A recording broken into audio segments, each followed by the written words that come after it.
There is a downside to highly emotional, intelligent people, though. You have to be aware of the downside of being too emotionally intelligent. And that is, number one, it can make a person avoid dealing with conflicts in order to keep the peace and the harmony. They say, look, we'll just avoid it, we won't talk about it, even though it needs to be spoken about.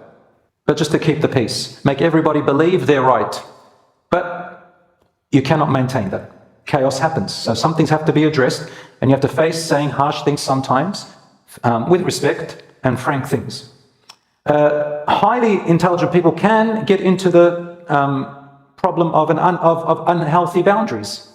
They may not set the boundaries around them and around others. They may let people cross their boundaries constantly and use them and abuse them, or use and abuse others in the name of keeping the peace and harmony.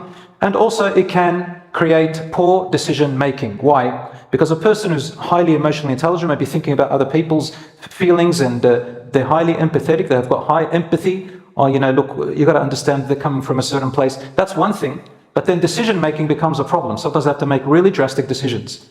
And that's why when you work in professions like medicine, a doctor, a lawyer, and when you're in a position of leadership, you've got to make tough decisions sometimes, and some people may experience some pain or hurt as a result. It may be uncomfortable and inconvenient for you or other people, but sometimes important decisions have to be made.